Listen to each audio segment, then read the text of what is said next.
evolving and unfolding and becoming new all of the time, even though we've got a 2,000-year-old history. You know, there is the ongoing presence of the Spirit, but there's one of the fruits of that is that there's more information available for us now, and this class is going to take advantage of that additional information. Let me tell you how that works, is that coming out of the ancient world, the content of our faith and the content of the Old Testament, I'm speaking of Judaism mostly, but biblical faith. Hello, come in, welcome. Those all came very powerfully out of the ancient. And so we have, you know, we have a good deal of knowledge about, you know, we have our scriptures and so on. But one of the things that did not come as powerfully out of the ancient world was the religion, the cultures, the practices of those societies, those kingdoms that surrounded Israel. So, and we're talking about some really great civilizations, you know, all of the Mesopotamian cultures, which began in Sumer, like 5,000 years ago. Am I right? About 5,000 years BC, or even more for the Sumer, and then that became the Akkadian, and then we went to the Assyrian, and then first Babylon, then the Assyrian, and then the Babylonian. That really encourages me. If you can't keep track, then I'm off the hook. So, okay, so you have all of those. You have the Egyptian cultures, and we're learning more, about them, and so on. And to learn more about those casts a light on what developed in Israel, because Israel, in many ways, they were latecomers. Even the story in the scriptures tells about Abraham was called and he went in. Well, those societies already existed at that point. He went into Canaan, and that's a great story. I mean, and that's narrated so brilliantly in the Bible about Abraham's life. But then we also have this marvelous story about the people being rescued from Egypt. That's the central story. In fact, theologians tell us that maybe Exodus is really, as far as themes and heart and mind, is the most fundamental or most original story in the Old Testament. So, so that the people whose faith we continue they knew themselves to be a rescued people, and that they were newcomers in this setting of civilizations that were all around. So there's a sense in which Israel started anew against a background, and the background was all of those other civilizations. They had their religions and so on. As we've come to understand the background and understanding the setting in which our faith, or the faith in the Old Testament, biblical faith, we'll call it that, took place, there's a very strong light. All of a sudden, we see things that we've known about since we were in Sunday school, whenever we preach about and so on. But when you see them against a background, whoa, all of a sudden the lights go on. Now, what I'm going to talk about today, the ideas that I'm going to talk about are really very straightforward. And what I'm going to say today in the next four studies is that there is a voice in the Old Testament which reveals a call or a yearning, let's put it this way, God's yearning for people to live in an egalitarian way. In other words, stretched out organizations of people, not only, hey, come on, hey, great to see you. You're not late, and I know what's going on in the other building. So, no apologies, especially from you two, are necessary.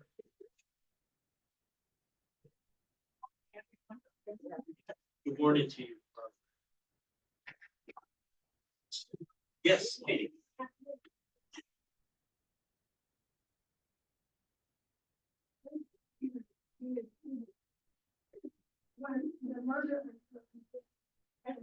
Come ahead, come ahead. Yes, yeah. I'll get here. Thank you so much, Dan.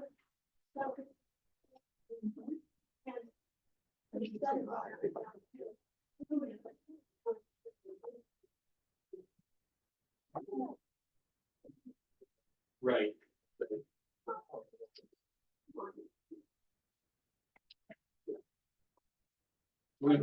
There's so much movement.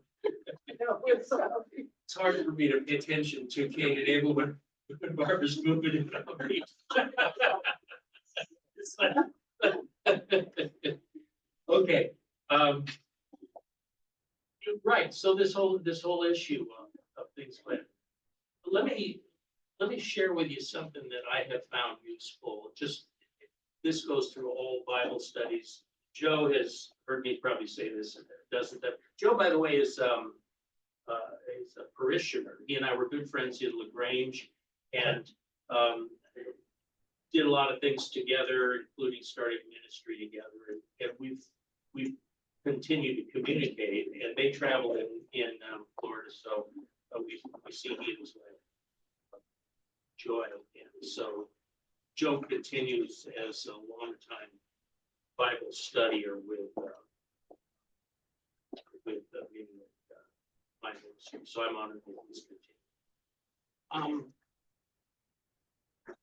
It's helpful for me to keep in mind that let's keep, or I would recommend that there are two kinds of truths. There is scientific types of truth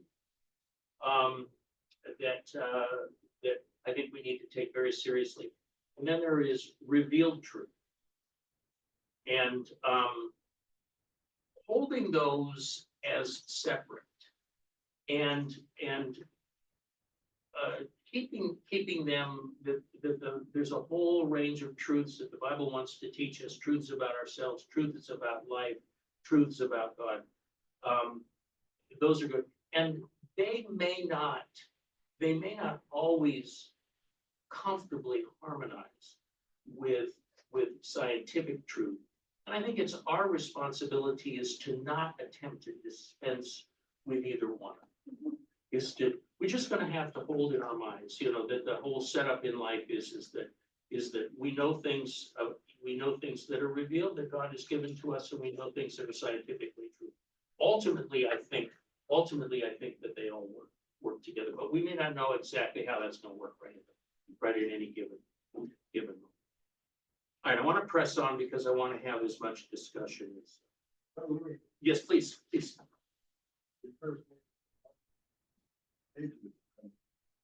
Scientific truth is sometimes accepted truth. Okay. And so that is learn more. Yeah. That same is true, I think, of the religious side. Yes. Right. Yeah, that's very helpful. Thank you for the help. Scientists should remember that whatever their findings are tentative, that they are the best interpretation of the data that they can look at. My father-in-law was a well-known professor of history at the University of Wisconsin, and I had the good fortune of auditing his course. What I learned was the history of science is a progression of all kinds of cockamamie ideas that get revised, and then another cockamamie idea comes along, and like the Ptolemaic,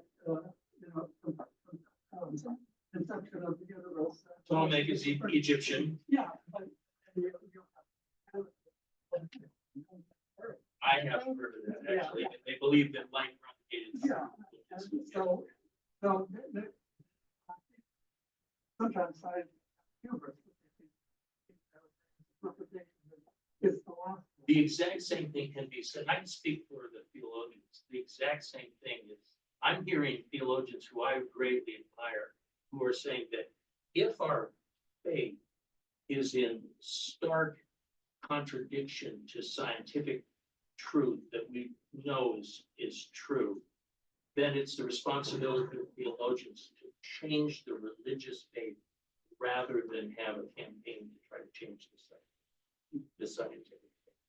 So there's probably something we don't really understand real well. Yes, okay, please.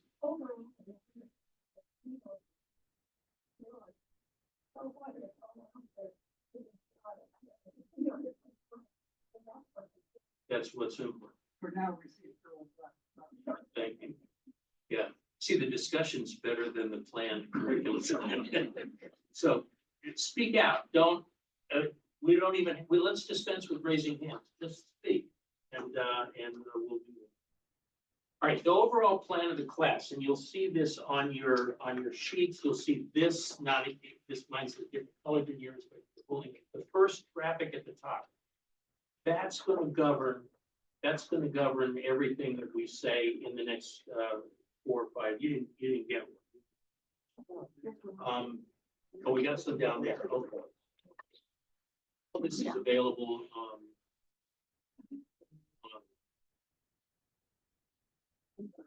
Here's a truth that every one of us has bumped into in life, and that is that we people tend to organize ourselves in a hierarchy. And without getting into every society, and not only societies, but also businesses, families, neighborhoods. There are the people who are the elites, the top people, and there are the people who are the ordinary people who suffer from not being important, being invisible, doing all the work, and all of those kinds of things. The people at the top tend to be a very small group of people who enjoy that status as elites, and the people at the bottom are usually the larger of the groups. Who's at the now?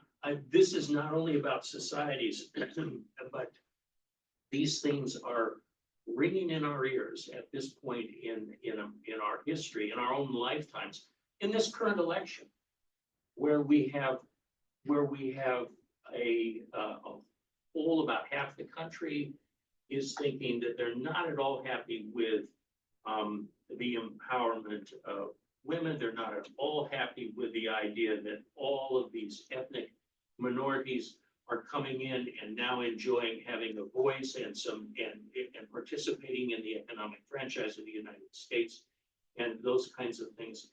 And there is an attempt to reassert traditional hierarchies in our own life. That's one way, but that's certainly reverberating in our thinking now. But everything that I say applies to almost every collective of people.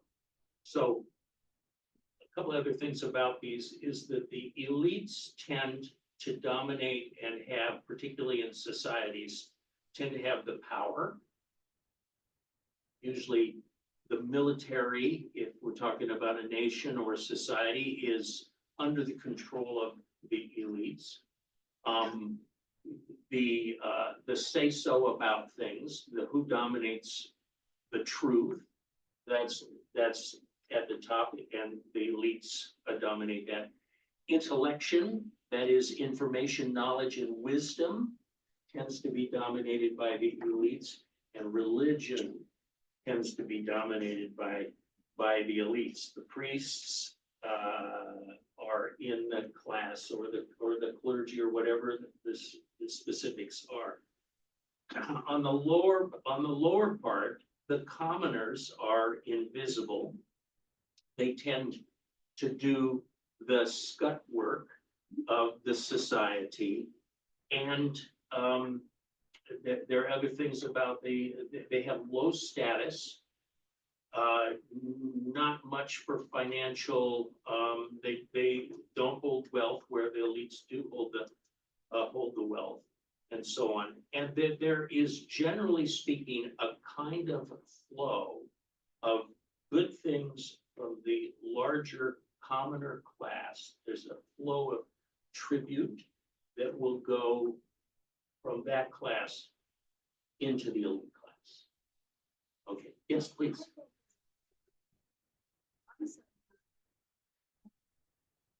Yes.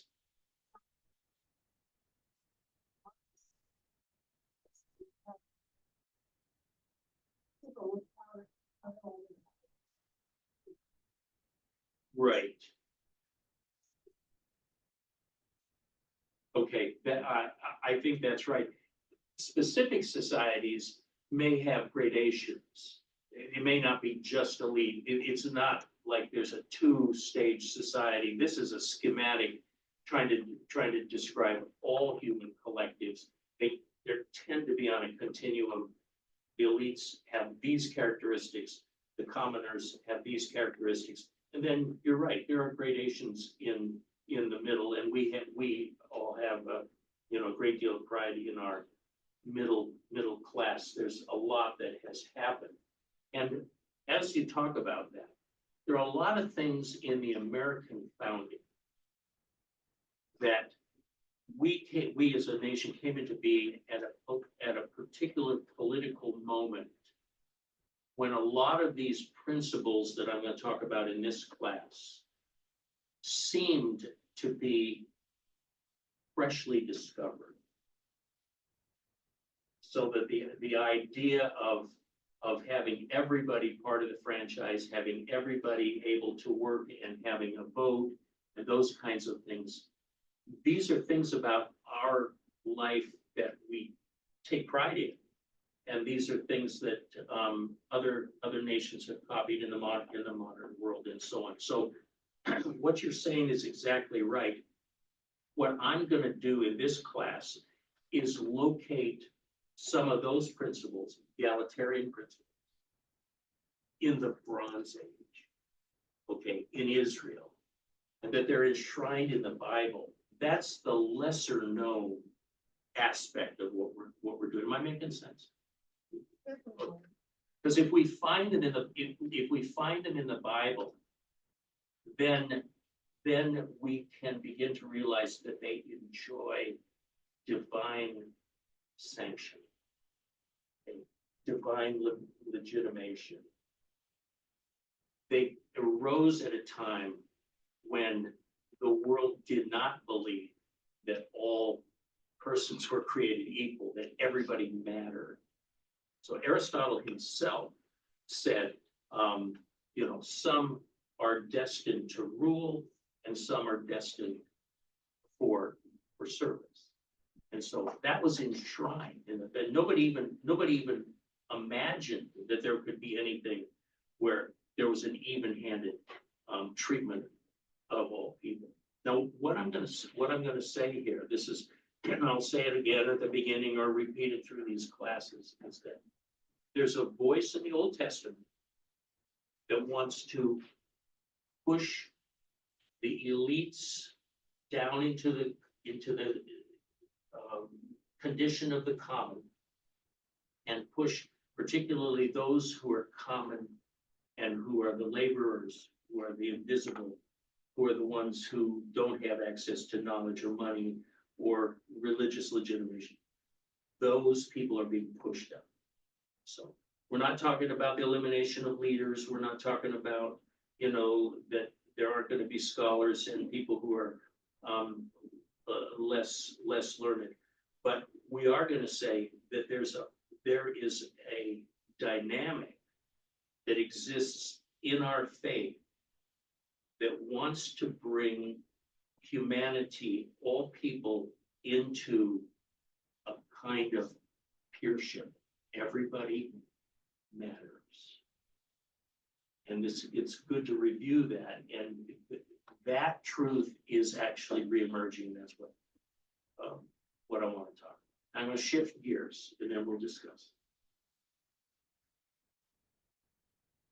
And we'll go to the second graphic. There's a general sociological, theological principle called the law of correspondence. And what happens is that, maybe I can draw this up. I'll redraw that graphic so I can. So we're saying that, right, societies tend to look like this, and the elites are up here, the commoners are down here. And so if we look at a say an ancient society, not the American society, which has benefited from a lot of experience, a lot of political thinking, but we have a king, and we have nobles, and we have priests, and elites up here. Then we have commoners.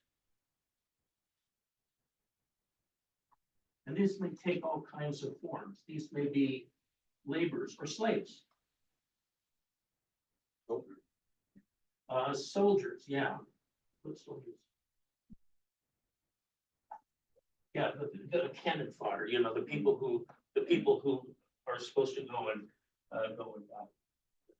Now, what happens, particularly with larger and with empires, is that this pattern tends to be mirrored. Okay, and in the spiritual world. Okay, again, I'm speaking in general. I'm not speaking about a particular society in this moment. But it tends to be because we see this pattern repeated. So what here you have God, or the top God, the chief God, who's right here by the king. Isn't that interesting? And then you have a pantheon, which is a collection of gods, which there are. In other words, there's a necessary polytheism, multiple gods that go along with this. So you have a pantheon of lesser gods, and then you have a bunch of insignificant deities, right? Who are who exist here in they're the most numerous and so on. Now, what is happening is that this crowd here sets up a society that looks like this, which has all the benefits going in this direction from the bottom to the top. But what they do is they invent a religion. This is where religion comes from. They invent a religion that looks like this, so that they can tell these people that they are in this condition down here, the commoners, and so on. Because that's the way the spiritual world is set. You ever notice? Now, when I talk about a religion, I'm not. Let's leave aside biblical religion. This is not a description of Christianity. In fact, I'm going to say this is exactly not a description of Christianity. It's only when we're very wounded that we begin to lapse into this kind of pattern. But what I'm saying is that there's a clear break from this pattern. What happens is that somehow the king and the priests get together. They invent this world, and then they have rituals and practices, liturgy, which reinforces this hierarchical pattern. And the people who are down here are locked into their condition in life because they're told that that's what they need. what the deities are doing. And this pattern mostly came into play when it was visible with the rise of Sargon II in the Akkadian king. That was the first big empire, or state, and that we have emerging religious or artifacts and awareness of that culture, which now we have seen the writings of them and realize that this is the structure of their religion, and this was also the structure of their society. That's where this came from. If you want to read about this in a much more elaborate way, is who's my guy? Peter Berger, The Sacred Canopy.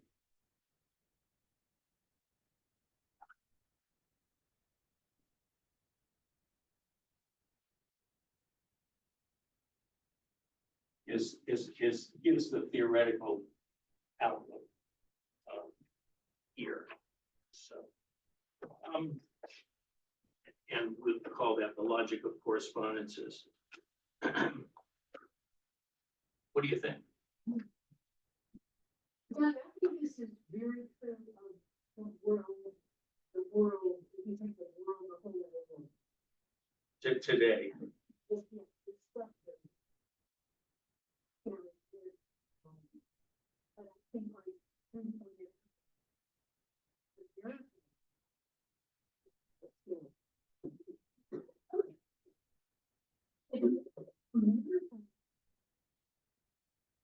I mean,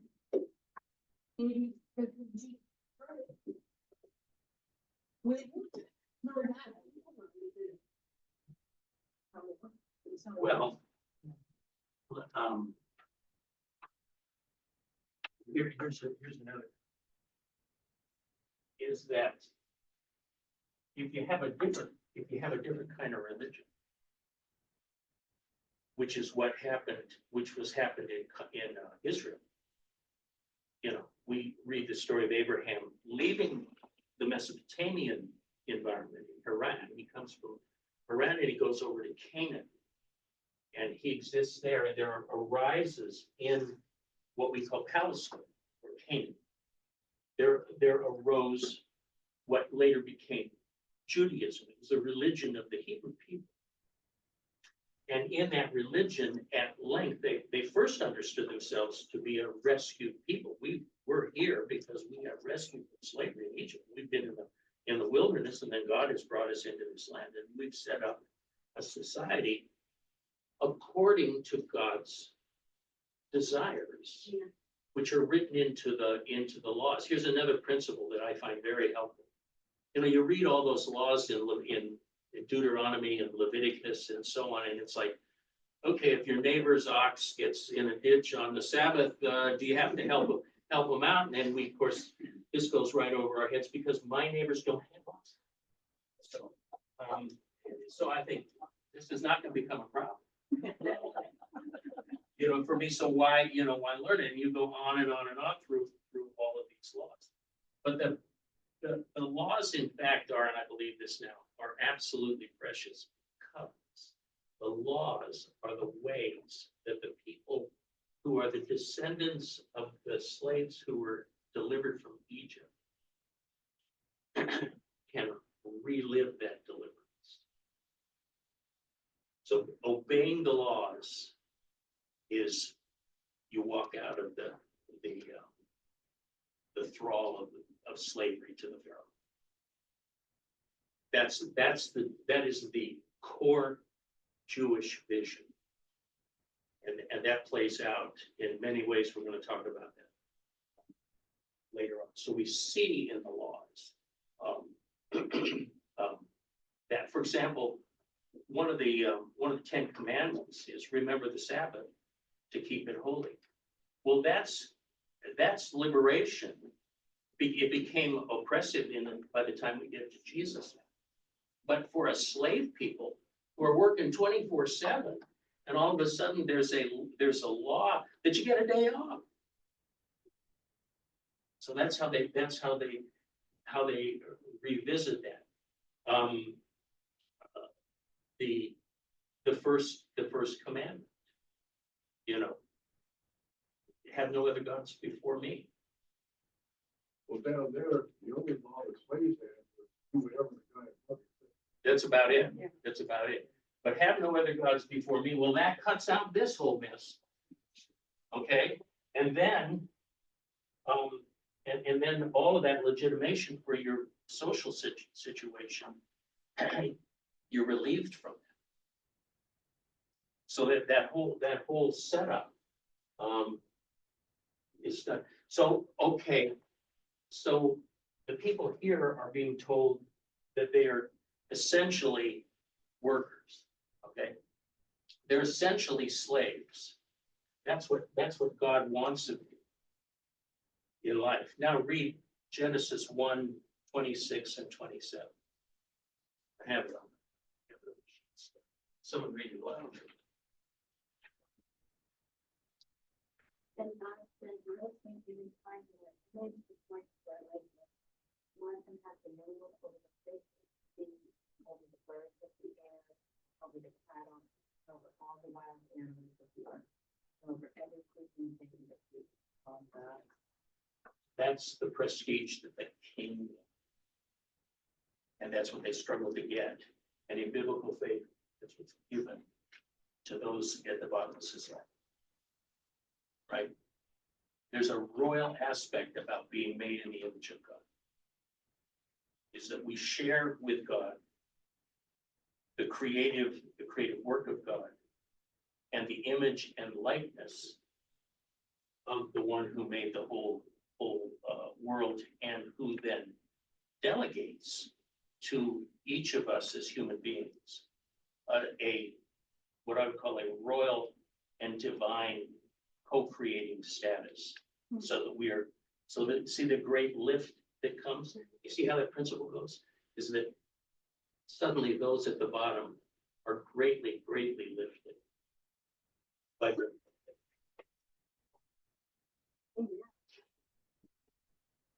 All right, what else do you have to say?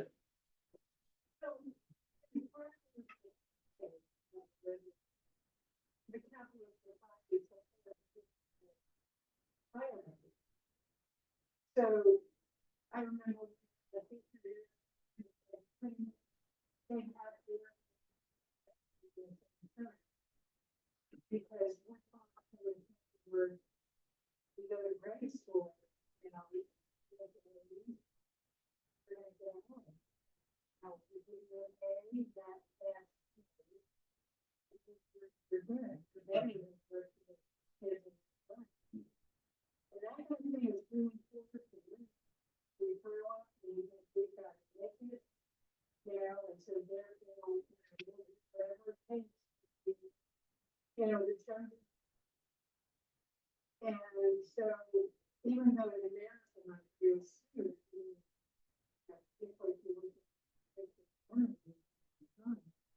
we have, you know, people are forced to they want, but really the basic is pretty there.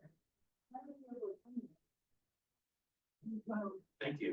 Others, please. Oh, Yeah, Dick, okay. Okay.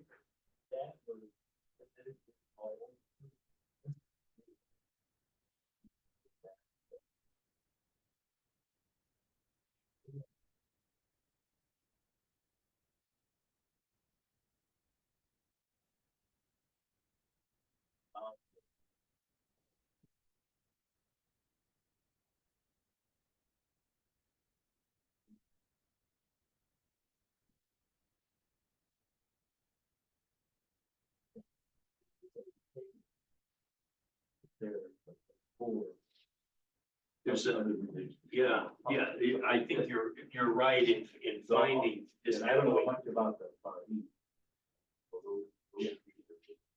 There's a term that I find very liberating, which is called religious or religious legitimation.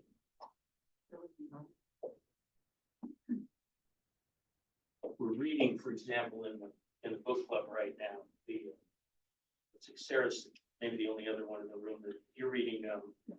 The author talks about the doctrine of discovery, which was the idea that when white Europeans came in and they moved to the West, is that the land that they encountered became their land, became our land in the United States, and that there was implied superiority of European culture over native culture, indigenous culture. So, well, where did that come from? It turns out in the early 1400s, there were a couple of papal bulls, I guess that means bulletins from the papacy, that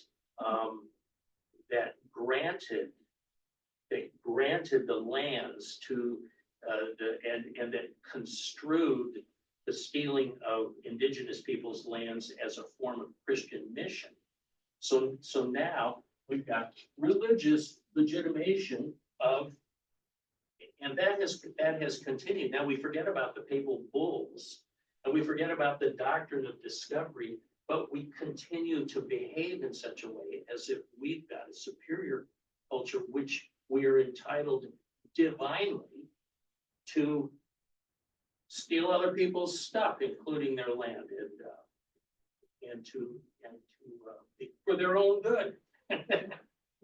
So that's what goes on here. That's deeply undercut in the Old Testament. I'm thinking, when it works, not down when you're where this part,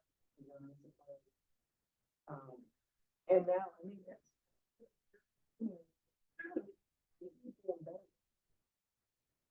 I mean, throughout the history, I'm being generous. It's not so good, but it'll fit a lot of people, but it always based on, having being the smartest around and sometimes something else. Smart in the wrong thing. But so we do have that, but then I think there people find ways of fighting down. So I don't know if too much of this egalitarianism happens, Jim Crow and people who had gotten their freedom and they started, like armies. And that was just for the people who decided to And the thing that interests me as a theologian is it isn't just the all too human tendency to we want to have the most stuff, and we want a bunch of people to be underneath us, and we want to be at the top of society. That's not enough. It has to acquire some kind of sense that, and this is what God wants. And that's the interesting part, because what we're going to look at in the Old Testament is ways to show very clearly, no, it isn't what God wants. It's very clear that that's not, and that's not the kind of society that's being said. It's fascinating to me that ministers would defend slavery by making appeal to the 9th and 10th chapter of Genesis, which is the story of Noah's sons and the curse of Ham. The idea that one of the sons is made to be a servant to one of the others. And so that's used to justify slavery. So, which is very tendentious, because it's not a curse that God placed on Ham. It's a curse that Noah places on Noah's hungover at the time. So, and naked. Yes. But never mind the fact that the core story of the Old Testament is being released from slavery. That's how people came into existence. How can we ignore that? But we go to the curse of Ham to justify sin.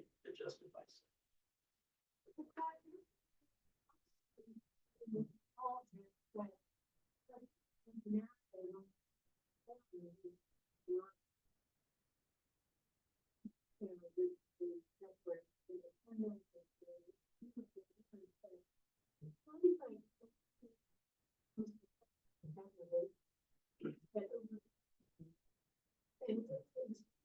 those laws.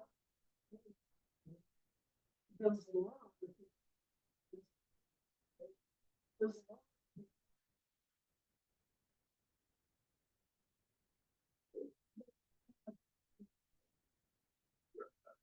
That would be right.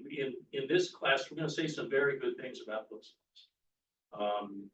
That those allowed, there's some aspects about Jewish life and so on that I have come to have a really profound appreciation for. I think you will too, when we talk about it.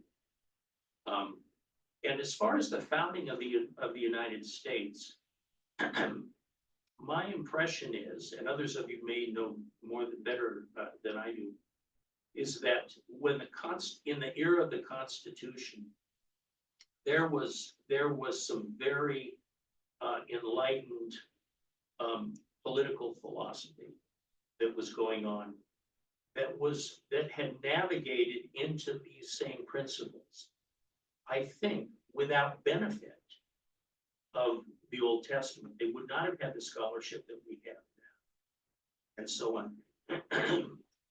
So in a lot of ways, the founding of the country with the disempowerment of the president, with a vision of universal education, with whatever fairness, well, the balance of governmental power, but I'm thinking of economic fairness and so on. To the degree that those are American principles, it is the degree to which they're agreeing with what we're going to talk about coming out of the Old Testament, because we're going to talk about the same. So I'm just pushing the date of some